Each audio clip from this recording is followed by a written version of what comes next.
This is Learn English with Ease. English made powerful, simple, and yours. Hey, Emma. Have you ever said something in English and noticed people looked at you strangely, even though you didn't mean anything rude? Oh, yes, Jack. That's one of the most embarrassing things for learners. You're speaking English, trying your best, and suddenly, it feels like you said something wrong. Exactly. And the funny part is, it's not just about grammar or pronunciation. Sometimes it's one small word or phrase that makes you sound unintentionally rude. Yes. Today we're going to talk about those little mistakes, why they happen, and how you can fix them, so your English always sounds polite and natural. Perfect. Let's start with the first common mistake, saying you too directly.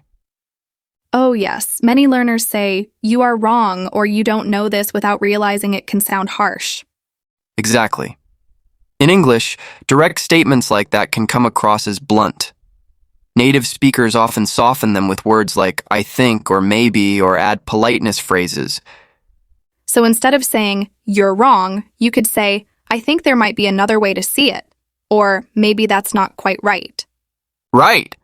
It's such a small change, but it completely changes the tone. Okay, number 2, interrupting or cutting in without softeners. Oh, yes. Sometimes learners jump in with but in the middle of someone's sentence, and it can feel rude. Exactly. Native speakers often use softeners. "I'm sorry to interrupt, but," or "I just want to add." It makes the conversation smooth and polite. So remember, even if your English is perfect, how you enter a conversation matters. Absolutely. All right, number 3, saying no too bluntly. Haha, yes. Learners say no when they don't want something, but it can sound rude if it's too short or harsh. Right. Polite alternatives are, "I'm afraid I can't," "I'd love to, but," or "That's not possible right now." Simple changes, but they make you sound friendly and natural. Number 4, overusing sorry. Wait, overusing sorry makes you sound rude? Surprisingly, yes. If you say sorry all the time, it can feel insincere or even annoying to native speakers. So what's the solution? Use sorry only when necessary and replace some instances with excuse me or just polite phrasing. For example, instead of sorry, can I pass? You could say, excuse me, may I pass? Got it.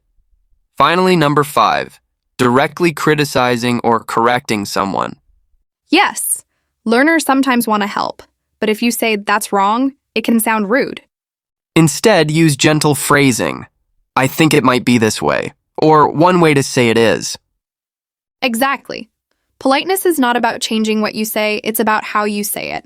All right, now let's practice a conversation using all these tips. Imagine you're in a meeting with friends.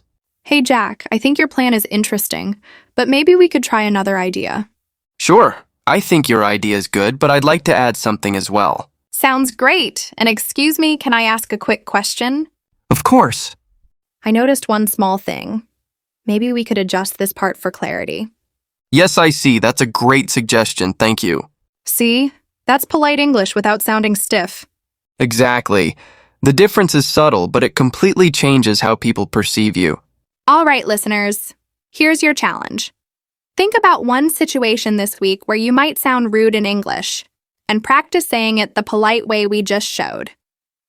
And remember, it's okay to make mistakes. Noticing them and trying again is how you improve. Every small adjustment makes your English sound more natural and confident. That's all for today. Thank you for joining us. Keep practicing, stay polite, and speak English naturally. Bye, everyone. Remember, being polite is about how you say it, not just the words.